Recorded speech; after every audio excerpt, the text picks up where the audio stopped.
I would like to invite the next speaker, which is going to be topic science of meditation, and the master who's going to share details on that is Patri. You just met her, but I would like to give some more details that you don't know about her. So Patri is a co-founder of PSSM Canada, and she's a multi-talented person. She's a painter, she's a Carnatic music singer, and also she is a landscaper. And she is an IT professional and a certified meditation coach. She has been practicing Anapanasati for over 20 years, and after seeking motivation from Patriji, she started teaching and spreading meditation in Canada in the year 2016 onwards. So I request Patri to take on the stage and give her talk on the science of meditation.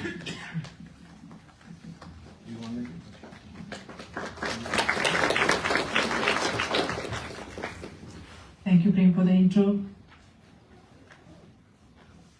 Science of meditation is one of our PSSM's core pillar. And again, I'm very happy to see you all here today with us. So glad. I would just like to start with Patriji's quote. As we keep increasing understanding of spiritual science and as we keep practicing our meditation, we become more and more capable in the actualization of our Godhood. A spiritual intellect gets created and then enlightenment begins. As the spiritual intellect grows, enlightenment also becomes more. Brahmarshi Pitama Subhash Patriji. Very well said. Right? So, what is meditation? Anybody begin new to meditation? Would you like to say what is meditation?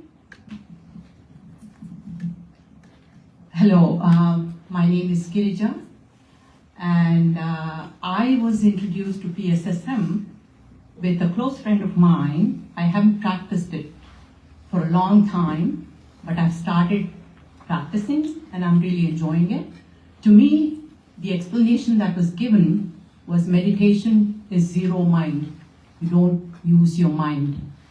So everything has to come from within. That is meditation. If you're taking any support from outside, then it's only temporary. Thank you. Very well said.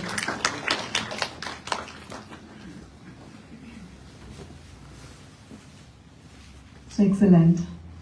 So meditation is basically going within, right? It is connecting with our inner world. As per the Sanskrit, the meaning of meditation is knowing the thyself, right? So it is a process of awakening that infinite energy dormant within and connecting with our source energy.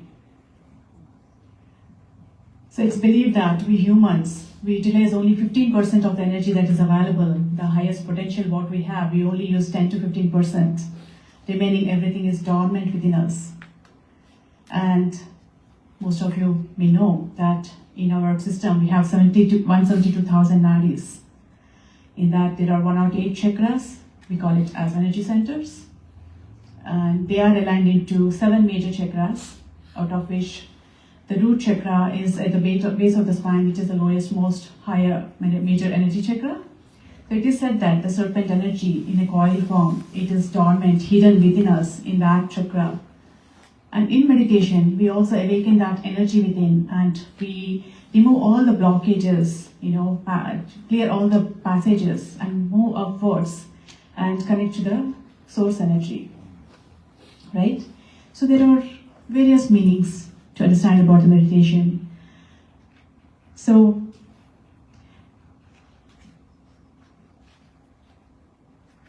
is it about making the mind empty, right?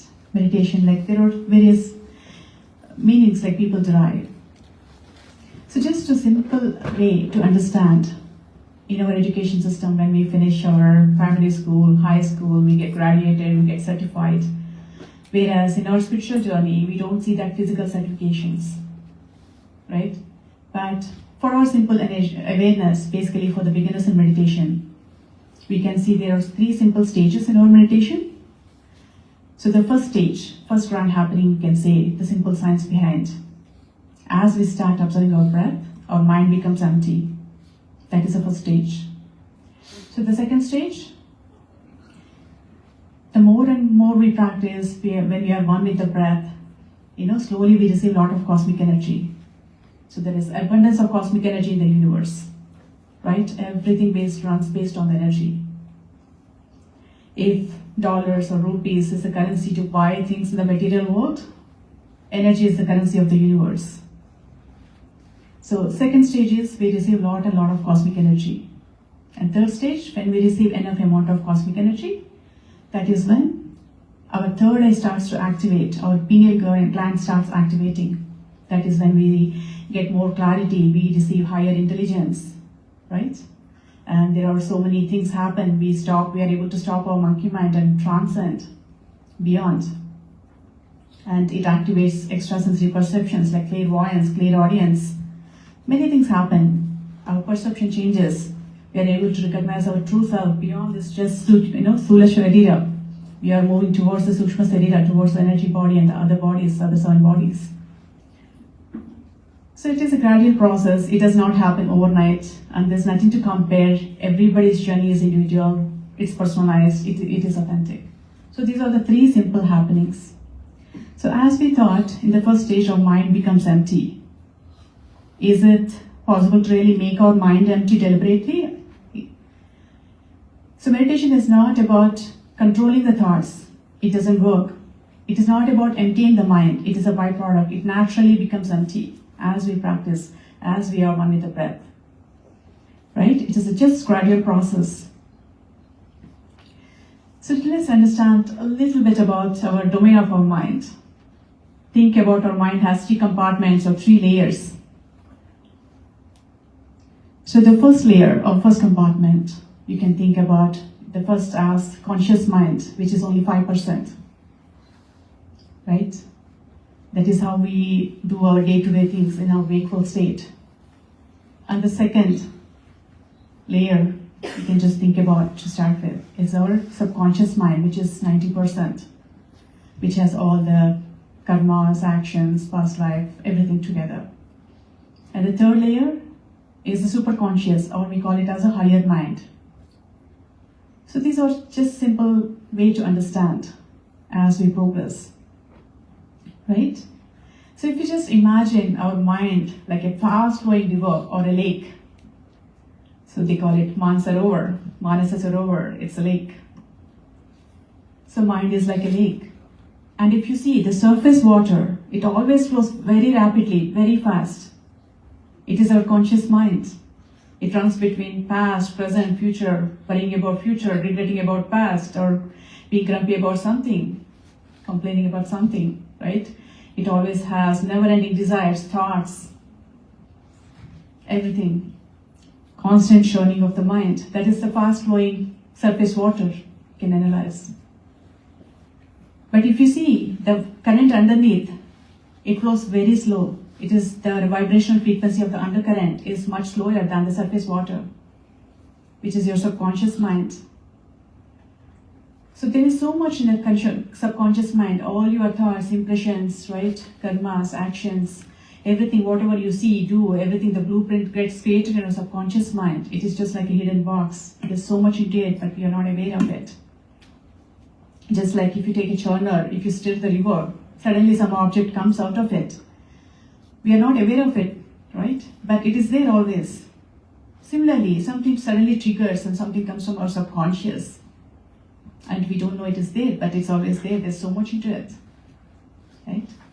And if you see, as we go deeper into the lake, the water is completely still. That water is completely quiet unless some creature or something goes. As we are going to the higher mind, superconscious, it naturally becomes quiet.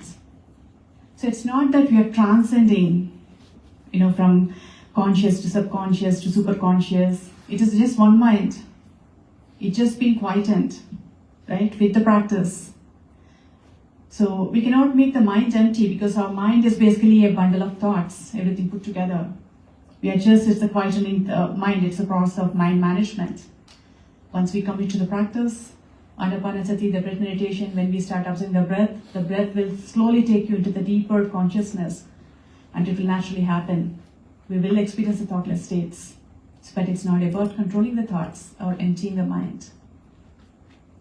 Right? So as we are with our breath, when we are doing the anapanasati, the breath meditation, when we are constantly observing each inhalation and exhalation, initially we may feel that breath is going from each parts, but then gradually you see that space between each breath will increase. You can find that mind dips into that gap. That gap, we call it as a shunya state. It's a zero state, where there is no negative or there's no positive.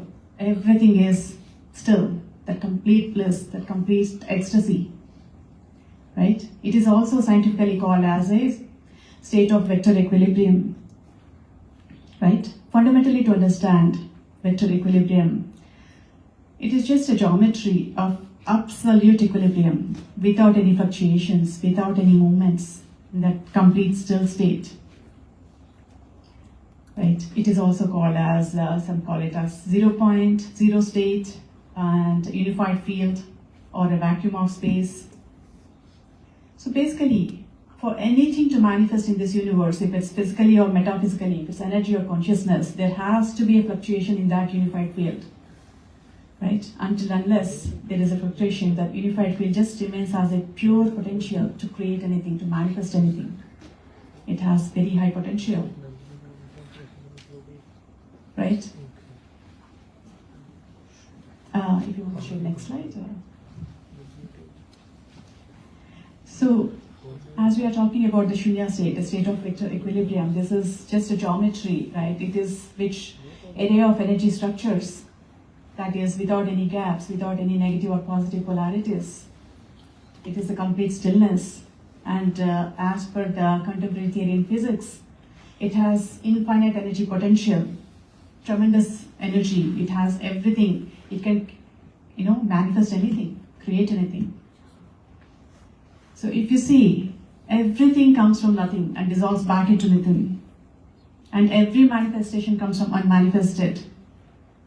And it's believed that all this cosmos, planets, everything put together, what is manifested is only a fraction of what is unmanifested. So this is a vector matrix which shows the energy structures, array of energy structures without any gaps, and it's a perfect, absolute equilibrium. It is the 0 point cosmometry of the unified field. So I know I'm just like showing a little bit on the scientific approach that helps us to understand what we experience in meditation. So basically, when we are observing our breath, when our mind dips into shunya state, in that quietness, whenever it happens, the more prolonged period of that thoughtless state when we experience, right? That is when our ability to create anything becomes much more powerful.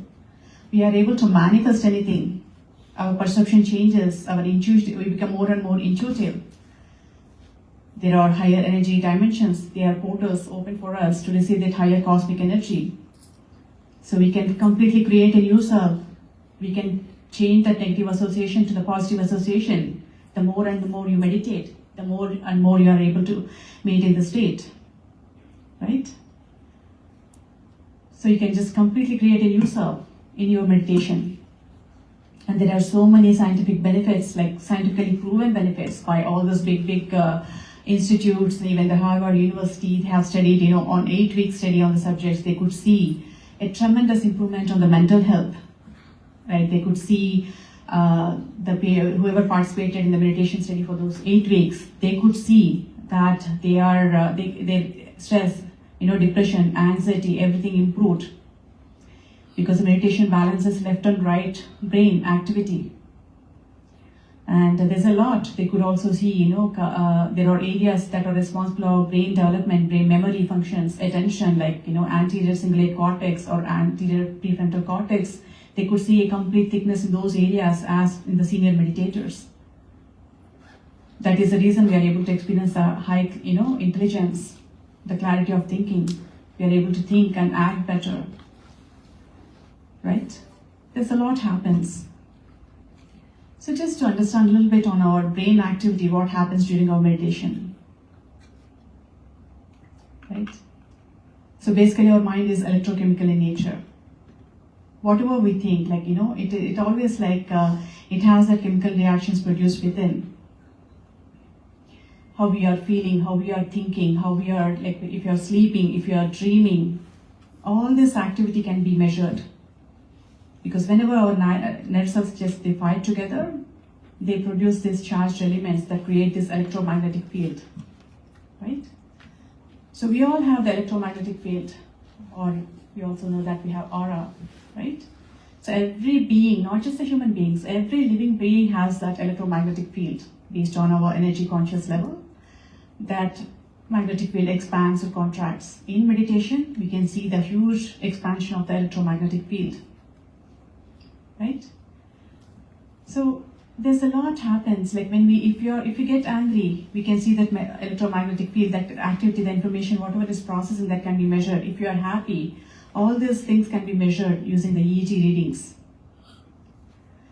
So scientists have discovered a wide range of brainwave frequencies in our human beings. Next slide, please.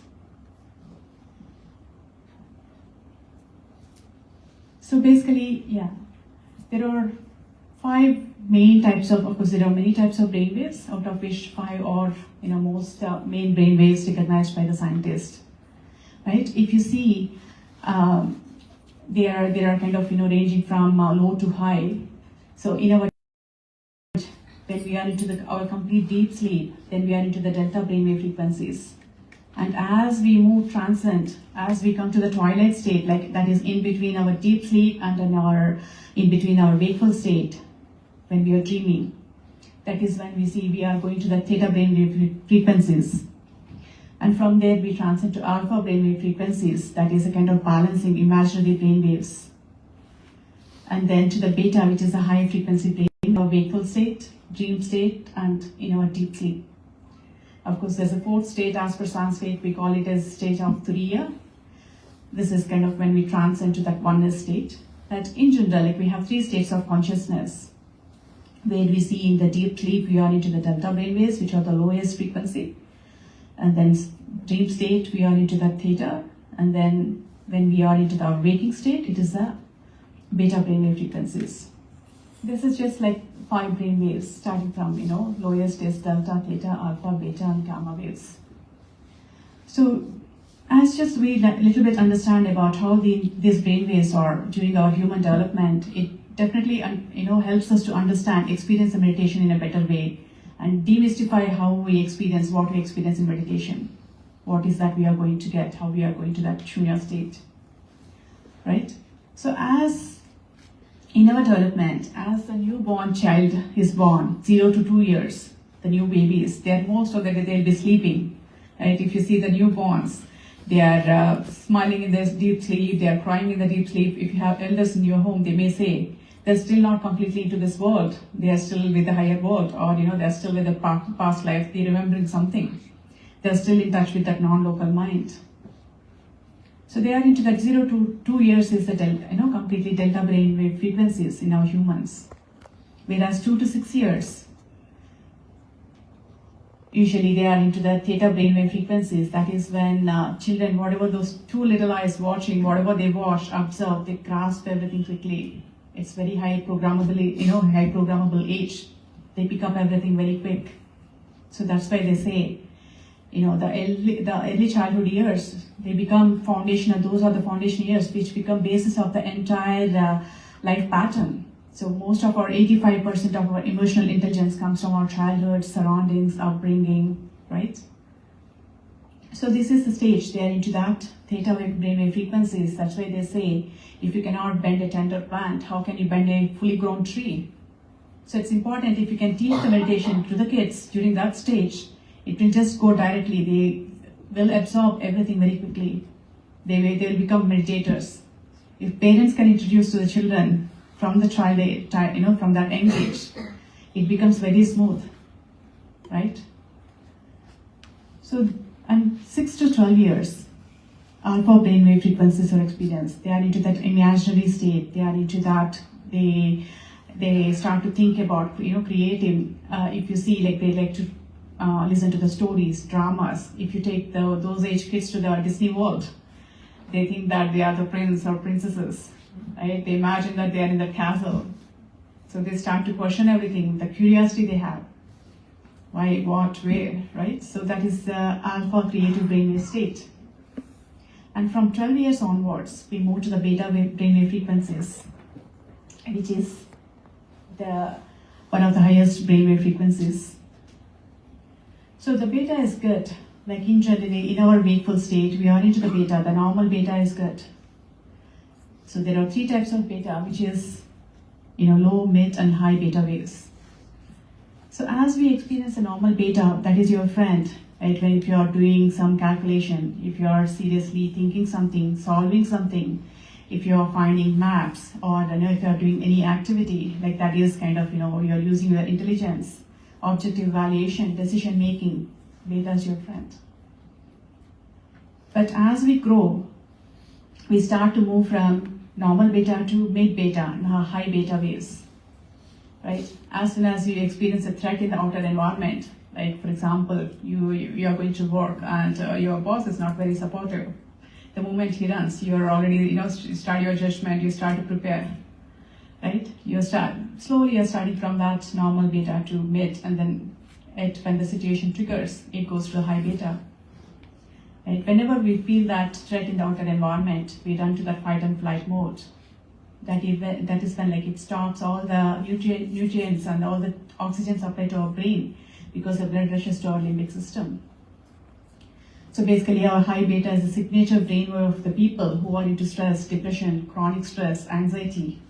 So that is the signature brainwave, right?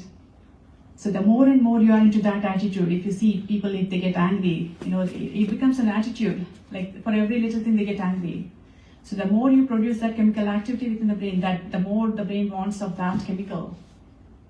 So the more and more you'll get into that chronic stress zone. So that is when all your shutdowns, those areas that handle all our memory, all this decision making.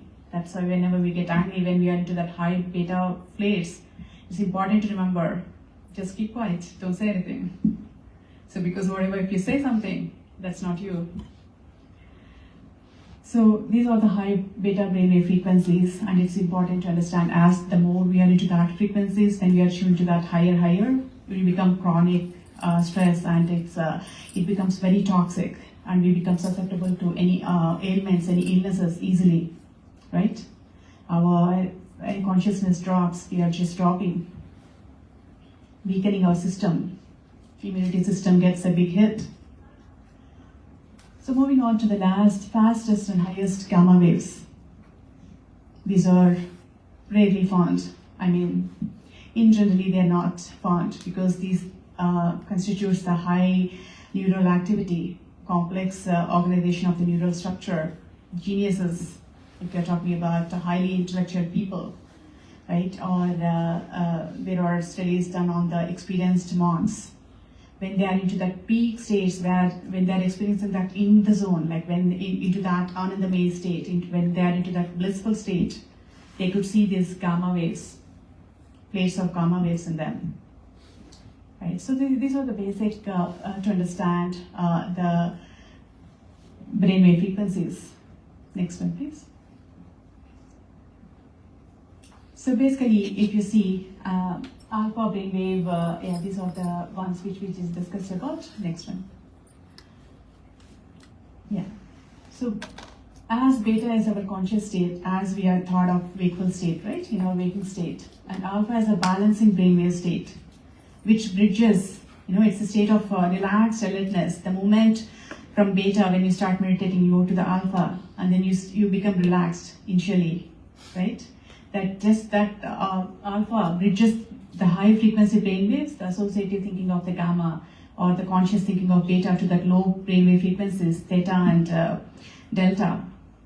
Right? So it starts to get, that is when the healing process starts, when we meditate. So the more deeper we go, theta and delta, we are going to the deep into the subconscious mind. Right?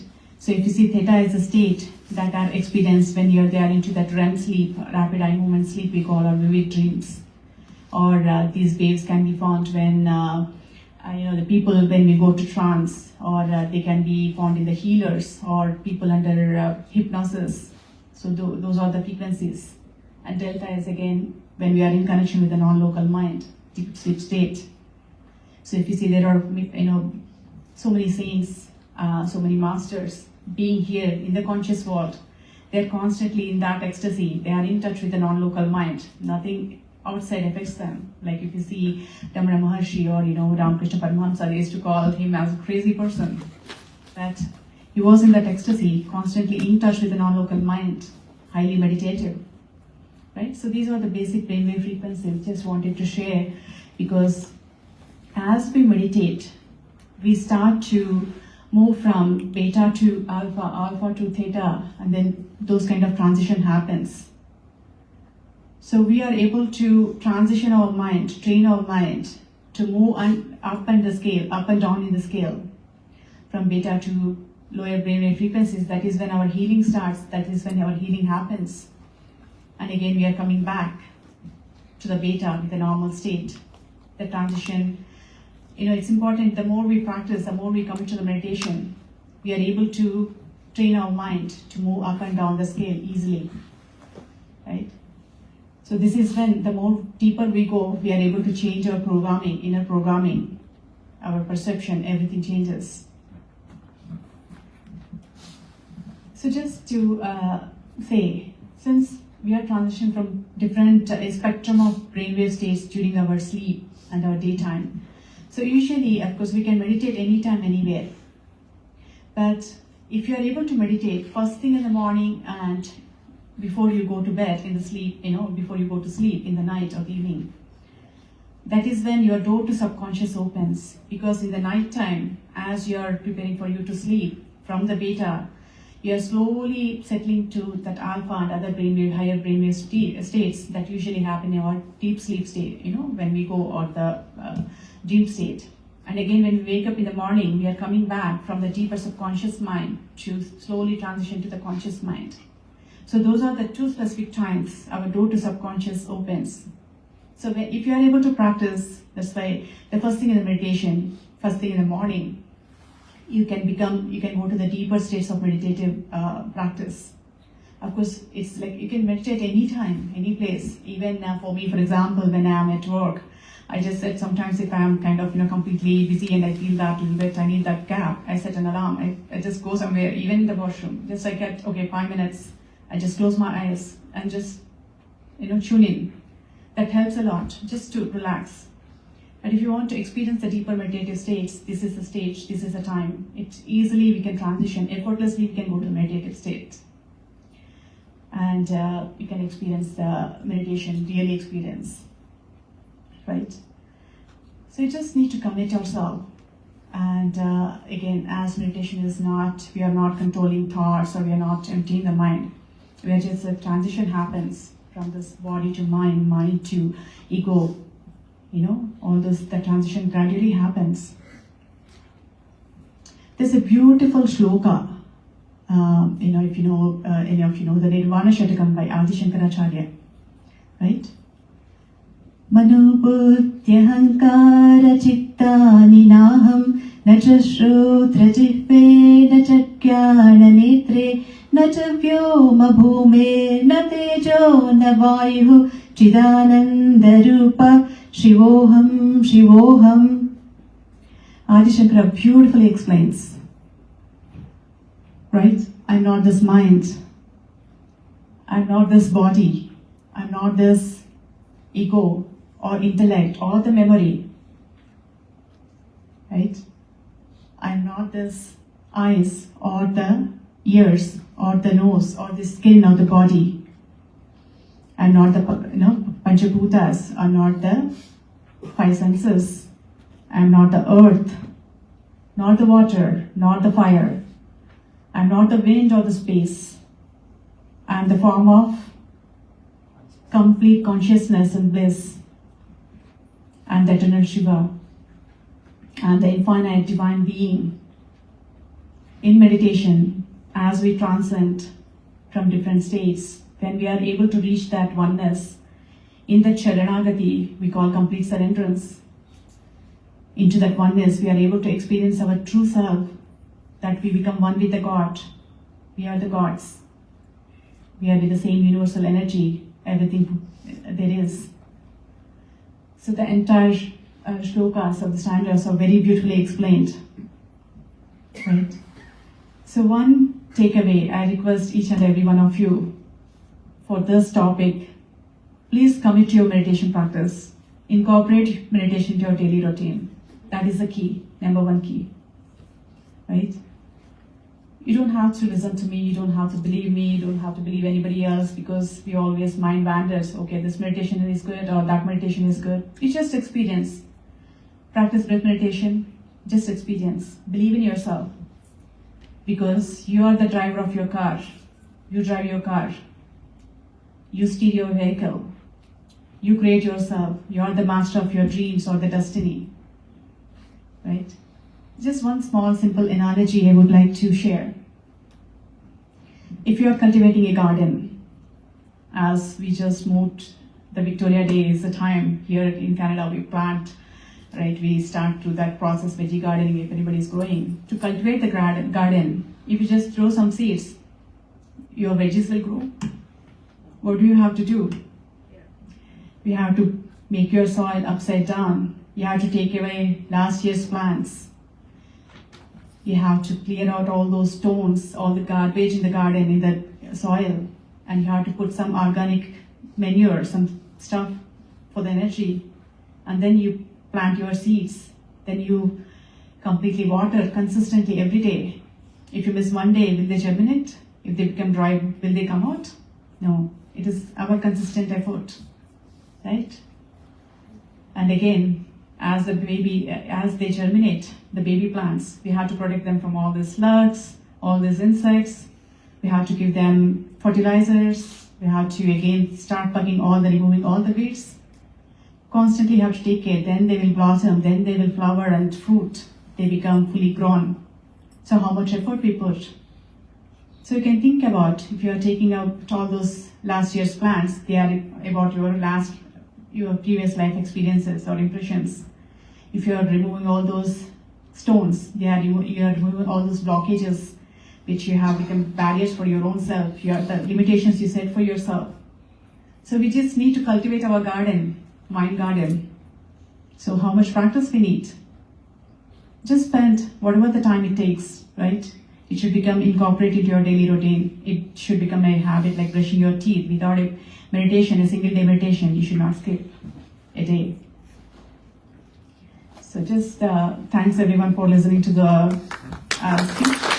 And I really appreciate everybody being here.